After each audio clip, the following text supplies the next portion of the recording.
Hi everybody. I have something to share with you today that I think is really fun and that possibly some of you might want to try out yourself.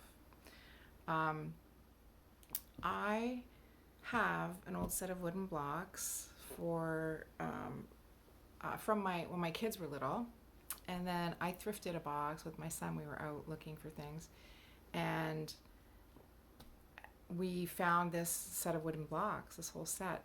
And at the time, my granddaughter Nora was probably 5. It was a couple of years ago, and she already had a set we had given her some, and I think someone else had also given her some. And it's such a classic kids toy, right? So anyway, I kept it because I knew I would do something with it at some point. And so I've been looking at these Grims. I'll show you what I did get. I did buy. Okay, I bought this.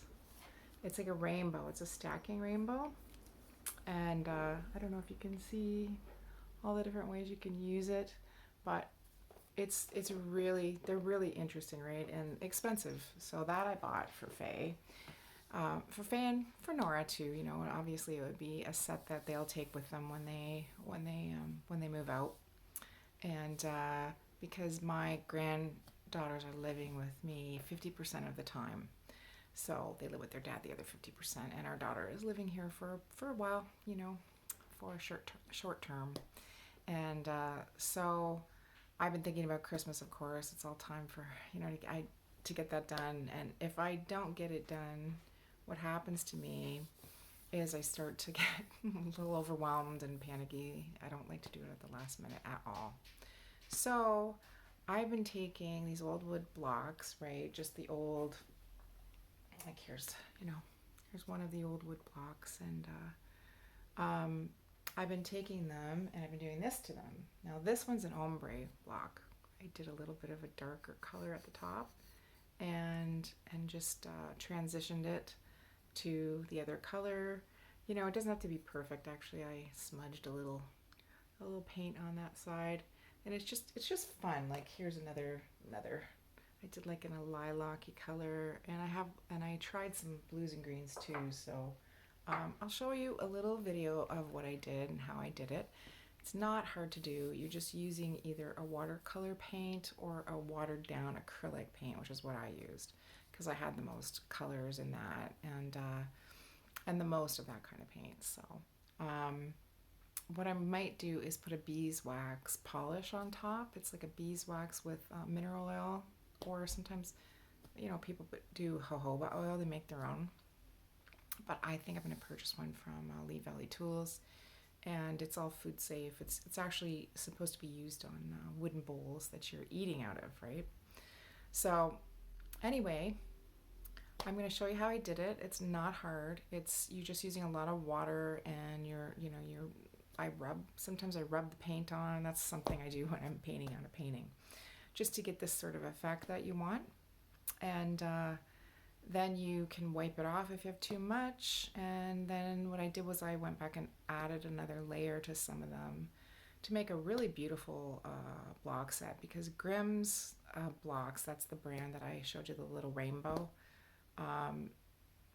They're very, they're pricey. They're made in Bosnia apparently, but it's a German company, and they're really good quality, and they're beautiful. They're so beautiful. But their block sets are quite expensive, and so I'm leaving some of the blocks natural and some of them painted, and just to get a variety of colors. And I had so much fun doing it.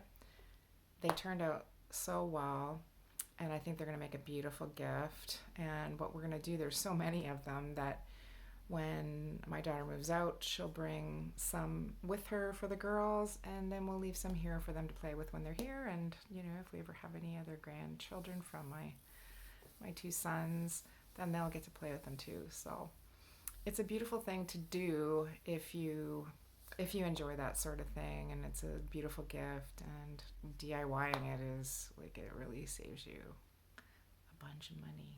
So I'll let you decide. I'll show you how I did it and how they turned out. See ya. So here I'm doing an ombre effect with a darker color moving into a lighter color at the bottom. This is, the paint was called Burgundy Rose, which on the wooden block, it looked like a terracotta sort of rose color to me. And then I'm blending it with a lighter color at the bottom, it's like a salmon, like a soft salmon.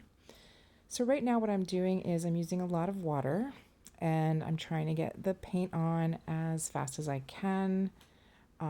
It is good to do it quickly because it does dry fairly fast because the paint surface, the wood block can be really dry, and these blocks were older and they hadn't been, they hadn't done anything to them to seal them in any way. So this is the paler salmon at the bottom that was blended with the burgundy rose, and I really think it turned out really nice together. So here you are, you're just moving the paintbrush up and down, and it's very wet, but you are leaving it obviously with enough paint so that it starts to sink into the pores of the wood. My best advice is to get it on as quickly as possible, to not worry about any kind of little flaws, because the wood, this is like a pine block, I think, so it does have quite a few little dents in it, and wood will have little flaws like that. And it's just part of the beauty of the natural wood. So here are some of the other colors that I chose to paint. There's like a mossy green and a golden yellow, and also mustard. And I did some beautiful plums and orchids and some eggplants. And here's the burgundy rose with the salmon, and then some blue greens.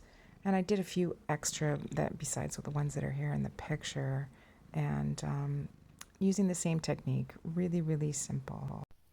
So that's how I did the blocks, and I really enjoyed doing the little mushrooms and the acorns, and also I'm going to paint a few peg dolls, but I'm also going to just take them and use the felt to make their clothing and their little hoods. I'm hoping to make like a winter themed peg doll set with elves and reindeer and like winter angels and or fairies, and then I'm gonna make some felt trees, I think. You take a little spool from an old spool that had thread on it at one point, and I have some of those from my mom's sewing box, so I'm gonna make some little felted trees with that as the base. And yeah, I'll show you how I did that too. So we'll have the whole set out, and I'll set it all up and maybe make a video about how I did that too. Thanks for being here.